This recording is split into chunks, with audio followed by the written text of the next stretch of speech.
শুনছো, আমি একটু মায়ের বাসায় যাচ্ছি, কাল সকালে ফিরবো। কিন্তু এরকম হঠাৎ যাচ্ছ? আর শোনো, আমার একটু দরকার আছে, তাই যাচ্ছি। আচ্ছা ঠিক আছে, চলো আমি তোমাকে গাড়ি করে নামিয়ে দিয়ে আসি। 1 মিনিট, তুমি কি আমাকে বাচ্চা পেয়েছো? আমি কি হারিয়ে যাব? আমি একা যেতে পারি না? পাশেই তো, আমি একাই যেতে পারবো, তোমাকে যেতে হবে না।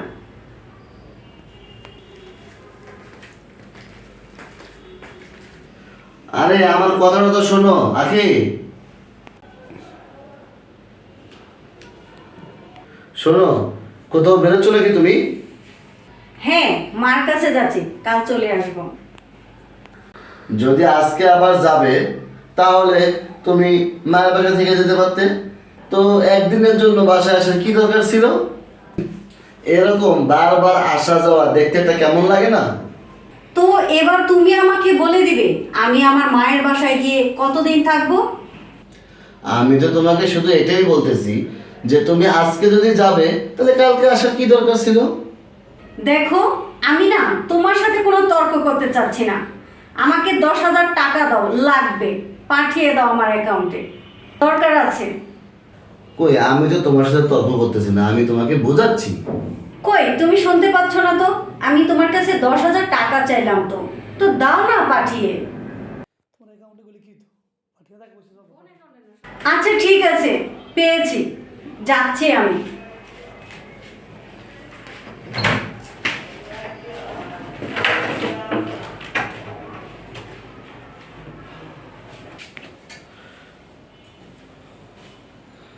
কোথাও যাচ্ছ তুমি? আমি তোমাকে কতবার বলেছি বলো তো, আমি কোথাও বেরোতে নিলে পিছন থেকে ডাক দিবা না। আরে আমি তো তোমার স্বামী, তুমি কোথায় যাচ্ছ এটা জানার পুরো অধিকার আমার আছে। আর তুমি এত রাতে কোথায় যাচ্ছ? তো কি হয়েছে, রাত হয়েছে, আমি আমার মায়ের কাছে যাচ্ছি। আরে কি নাটক শুরু করেছো তুমি? রোজ রোজ মায়ের বাসা যাও, এটা কি হয়? রোজ রোজ কেউ মায়ের বাসা যায় বলো? তো কি হয়েছে, রোজ রোজ মায়ের বাড়ি গেলে? মায়ের বাড়ি কাছে হওয়ার সুবিধা তো এটাই, যখন খুশি যেতে পারবো, যখন খুশি আসতে পারবো। শোনো, এত রাতে তোমাকে যেতে হবে না, কালকে সকালে আমি তোমাকে নিয়ে যাব। আমিও অনেকদিন যাই না, তো আমিও ঘুরে আসবো। দেখো রিয়াজুল, আমি তো এখনই যাব, আর এক্ষুনি যাব মানে এক্ষুনি যাব। আমার 6,000 টাকা লাগবে, এক্ষুনি আমাকে 6,000 টাকা দাও। কি? তোমাকে আমি পরশু দিন পুরো 10,000 টাকা দিয়েছি, আজ আবার 6,000 টাকা লাগবে মানে? দেখো, এই 5-10 হাজার টাকা না কিছুই হয় না, তাছাড়া আমি টাকা বাঁচিয়ে বাঁচিয়ে খরচ করি। আচ্ছা, আমাকে তুমি সামান্য কিছু টাকা দেওয়ার সময় এত হিসাব নিকাশ করো কেন বলো তো?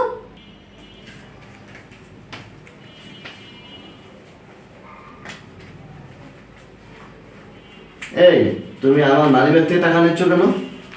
এই, তুমি যখন আমাকে চালাতেই পারবে না, তাহলে তুমি আমাকে বিয়ে করেছো কেন? হ্যাঁ, দেখো, আমি তোমার সাথে তর্ক করতে চাচ্ছি না, বুঝছো?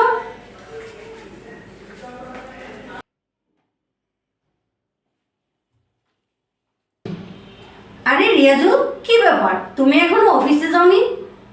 12টা বেজে গেছে। তোমার মায়ের কাছে ফোন দিয়েছিলাম আমি, 1 মাস ধরে তুমি তোমার মায়ের কাছে যাওনি। আমি কি জানতে পারি এই 1 মাস ধরে তুমি কোথায় যাও আর কি করতেছো, কোথায় ঘুরতেছো, কোথায় বেড়াইতেছো? আমি তো কিছুই জানতেছি না। তুমি আমার পিছনে ফলো করছো, লজ্জা লাগে না তোমার? লজ্জা? লজ্জা তো তোমার লাগা কথা, তুমি আমাকে রোজ রোজ মিথ্যা কথা বলছো। কি বলতে চাইছো তুমি, পরিষ্কার করে বলো। আচ্ছা, কি বলতে যাচ্ছি আমি তুমি শুনতে চাও? তাহলে শোনো, তুমি রোজ রোজ কোথায় যাচ্ছ?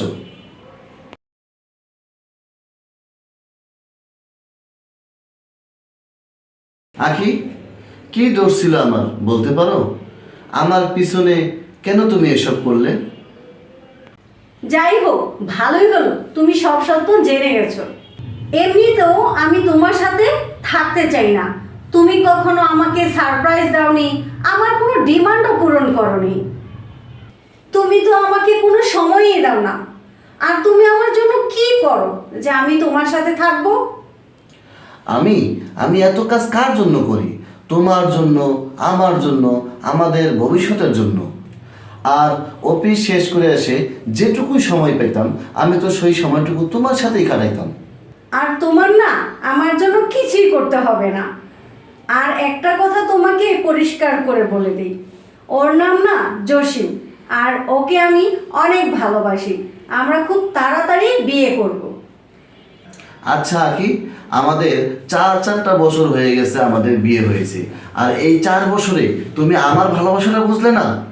ওই কালকের ছেলেটা, ওর ভালোবাসা তোমার কাছে অনেক বড় হয়ে গেল। আর একটা কথা আমি তোমাকে বলে দিই, ভালো করে শোনো, ও তোমাকে ভালোবাসে না, ও ভালোবাসে তোমার টাকা পয়সাকে।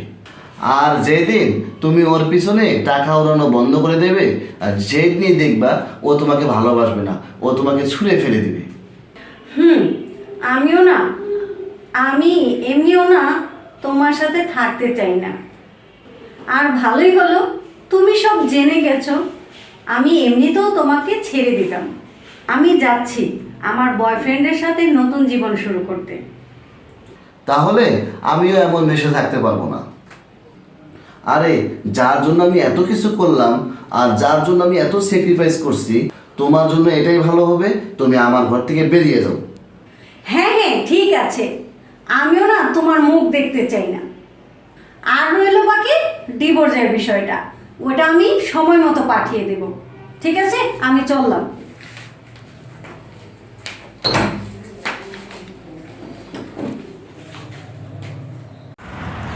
কি ব্যাপার, এত সকাল সকাল ও আমার আসতে বললো কিন্তু ও এখনো আসলো না?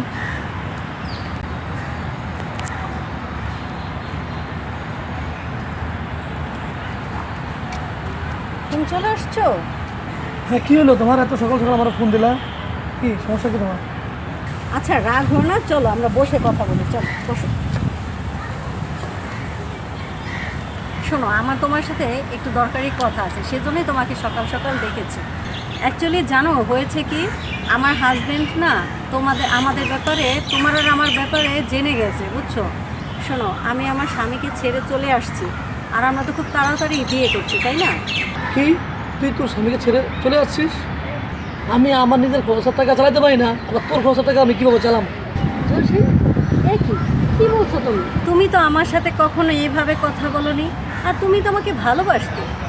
কি, আমি তোকে ভালোবাসি? তোকে যে আমার জন্য তার স্বামী সংসার ছেড়ে আসতে পারে, সে আমার থেকে ভালো কিছু পাইলে সে যে আমাকে ছেড়ে চলে যাবে না, এর কোনো গ্যারান্টি আছে? শোনো, আমি শুধু তোমার সাথে টাইম পাস করেছি, বুঝছো? আর তুই তোর স্বামীকে ছেড়ে এসে অনেক বড় ভুল করেছিস। যা এখান থেকে যা। আর শোন, তুই আর কখনো আমাকে ফোন এবং মেসেজ কোনোটাই করবি না, বুঝছিস? যা, ফুট এখান থেকে। বন্ধুরা, কখনো স্বামীকে অসম্মান করে অন্য কারো হাত ধরে বেরিয়ে এসো না, তাহলে সারা জীবন এভাবেই কাটতে হবে। কেমন লাগলো গল্পটি অবশ্যই বন্ধুরা কমেন্টে জানাবেন।